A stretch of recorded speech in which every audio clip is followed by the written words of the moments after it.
Welcome back students. तो आज जो हम चैप्टर स्टार्ट करने जा रहे हैं, बिल्कुल फ्रेश चैप्टर स्टार्ट करने जा रहे हैं। Chapter number 4, magnetic effect of current, class 12 physics. तो इस चैप्टर को स्टार्ट करने से पहले मैं आपको इसकी थोड़ा सा क्लासिफिकेशन बता देता हूँ। इस चैप्टर को हमने दो पार्ट में ब्रेक कर लिया है।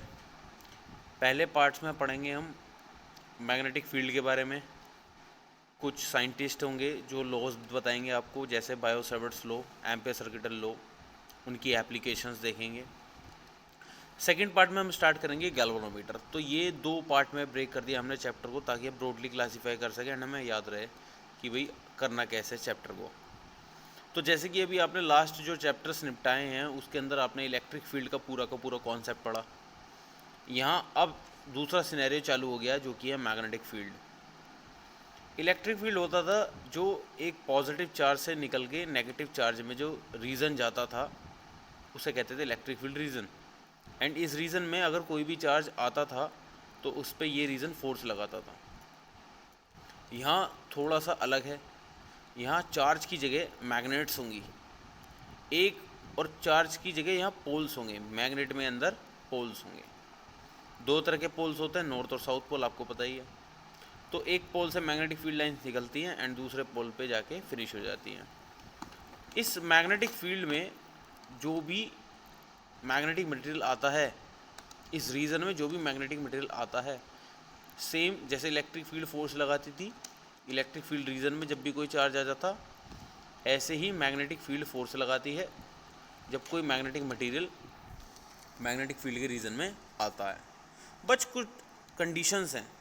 जैसे अगर मैं आपको थोड़ा सा क्लासीफाई करके बताऊं कि अगर एक तरफ इलेक्ट्रिक फील्ड है और एक तरफ मैग्नेटिक फील्ड है इस तरह से, तो मान लो ये पॉजिटिव चार्ज से negative charge electric field line जा रही है, तो ये इलेक्ट्रिक फील्ड की डायरेक्शन हो गई। तो यहाँ पर मैग्नेटिक फील्ड में क्या होता, नॉर्थ पोल से साउथ पोल, ये मैग्नेटिक फील्ड की डायरेक्शन हो गई। बहुत बढ़िया।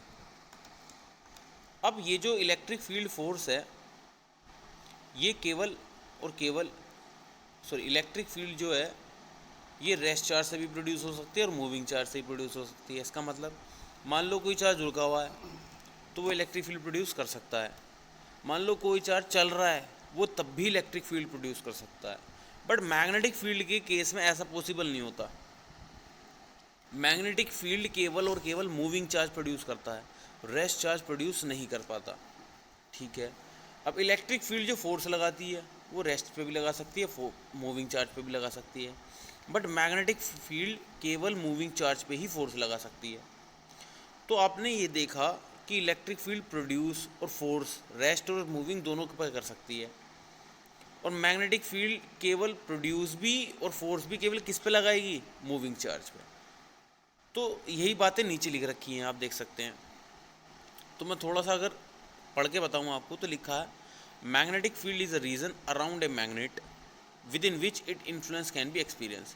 यानी कि अगर कोई मैग्नेट है, अगर कोई आपको मैग्नेट दे रखी है ऐसे, और इसके आसपास आप कोई मैग्नेटिक मटेरियल को लेकर आओ, मैग्नेटिक मटेरियल जैसे कोई कील ले आए, तो इस कील पे ये मैग्नेट फोर्स लगा सकती है। ठीक है, होगी बात। बहुत बढ़िया। तो इस रीजन में ऐसा तो है नहीं अभी इस कील को इतनी दूर रखेंगे तो भी फोर्स लगा लेगी, यानी कि एक पर्टिकुलर रीजन तक ये फोर्स लगा सकती है। उस रीजन को ही कहते हैं magnetic field.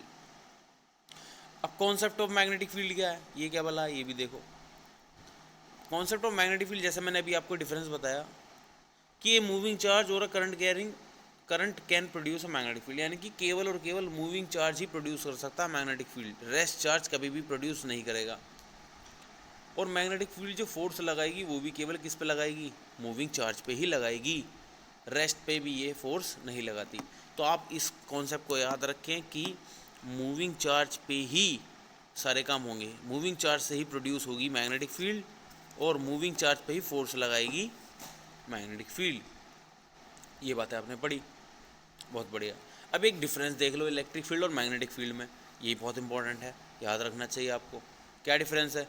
Electric field, charge at rest और in motion can produce electric field. जैसे मैंने अभी बताया, इलेक्ट्रिक फील्ड रेस्ट चार्ज से ही प्रोड्यूस हो सकती है और मूविंग चार्ज से भी हो सकती है, but magnetic field only moving charge can produce magnetic field. पहला डिफरेंस। दूसरा, electric field can exert force on rest charge, as well as moving charge, यानी इलेक्ट्रिक फील्ड रेस्ट पे हो चार्ज मूविंग पे हो दोनों पे ही फोर्स लगा सकती है। अच्छा, इलेक्ट्रिक फील्ड फोर्स कितनी लगाती थी, तो वो होती थी, हमने पढ़ा था E=F/Q, इतनी फोर्स लगाती थी किसी भी चार्ज पे। मैग्नेटिक फील्ड फोर्स लगाएगी, मैग्नेटिक फील्ड केवल फोर्स लगाएगी किस पे, मूविंग चार्ज पे, रेस्ट पे वो कभी भी फोर्स नहीं लगाती। अब डायरेक्शन देख लेते हैं। इलेक्ट्रिक फील्ड की डायरेक्शन है पॉजिटिव से नेगेटिव, जबकि मैग्नेटिक फील्ड, मान लो ये एक बार मैग्नेट है नॉर्थ साउथ, तो इसकी मैग्नेटिक फील्ड की डायरेक्शन क्या होगी, बाहर तो नॉर्थ से साउथ होगी बट अंदर साउथ से नॉर्थ होगी, समझे। तो इसलिए ये दो लिख रखी हैं कि मैग्नेटिक फील्ड की डायरेक्शन नॉर्थ से साउथ होती है आउटसाइड, और साउथ से नॉर्थ होती है इनसाइड। चौथा पॉइंट देखो, electric field line are discontinuous never from close loop, मतलब ये पॉजिटिव से चालू होकर नेगेटिव पे चली जाएंगी, बट क्या वापस नेगेटिव पे पॉजिटिव में आएगी। क्लोज लूप होता है जब कोई बॉडी एक पॉइंट से स्टार्ट हो गया वापस उसी पॉइंट पर आए, बट इसमें तो ऐसा होता नहीं, ये पॉजिटिव से स्टार्ट हुई नेगेटिव पे चलेगी। अगर क्लोज लूप बनाना होता तो नेगेटिव से वापस पॉजिटिव पे आती, बट ये तो पॉसिबल ही नहीं है। तो इसका मतलब electric field line close loop नहीं बनाती। जबकि मैग्नेटिक फील्ड लाइन का क्या हिसाब है, मैग्नेटिक फील्ड लाइन देखो तो ये नॉर्थ पोल, ये साउथ पोल, तो मैग्नेटिक फील्ड लाइन बाहर तो जाएगी नॉर्थ से साउथ, बट अंदर जाएंगी साउथ से नॉर्थ, यानी कि ये वापस उसी पॉइंट पर आ जाती है जहाँ से स्टार्ट हुई, तो ये क्लोज लूप बनाती हैं, तो ये कॉन्टीन्यूस हुई, ठीक है। अब ऐसा यूनिट देख लेते हैं। इलेक्ट्रिक फील्ड की दो फॉर्मूले देखे थे आपने, एक तो था F/Q और एक था V/R। F/Q से आया था न्यूटन पर कूलम, और V/R यानी कि वोल्ट पर मीटर, वोल्ट पर मीटर, तो यही दोनों लिख रखी हैं ऐसा यूनिट। जबकि मैग्नेटिक फील्ड का क्या हिसाब है, मैग्नेटिक फील्ड का पहले तो सिंबल देखो, मैग्नेटिक फील्ड का सिंबल होता है B, अब से याद रखना, जैसे इलेक्ट्रिक फील्ड का होता है E, मैग्नेटिक फील्ड का होगा B, ठीक है। मैग्नेटिक फील्ड की यूनिट होती है टेस्ला, जिसने इसका इन्वेंशन किया, टेस्ला। अब ये वेबर क्या है, नीचे वेबर भी लिख रखा है कहानी, तो वेबर के लिए आपको थोड़ा सा ये समझना पड़ेगा, जैसे इलेक्ट्रिक फ्लक्स होता था E.A, ठीक है, ऐसी मैग्नेटिक फ्लक्स होता है B.A। तो B की तो हो गई टेस्ला, और एक एरिया की होगी मीटर स्क्वायर, इस टेस्ला मीटर स्क्वायर को नया नाम देते हैं वेबर, जिसका सिंबल है W। तो टेस्ला की नई यूनिट बन गई वेबर पर मीटर स्क्वायर, ऐसा भी कह सकते हो। यही सब बातें यहाँ एक्सप्लेन करने की कोशिश की है। तो बच्चों ये था basic difference between electric field and magnetic field, ठीक है। अब जो हम कॉन्सेप्ट पढ़ेंगे नेक्स्ट लेक्चर में, वो स्टार्ट करेंगे बायो सेवर्ट्स लॉ, वो देखेंगे वो क्या करता है काम। तो ये था बेसिक सा एक लेक्चर जिसमें हमने जाना इलेक्ट्रिक फील्ड और मैग्नेटिक फील्ड डिफरेंस, क्योंकि इंट्रो पढ़ना था हमें चैप्टर का। That's it, thank you.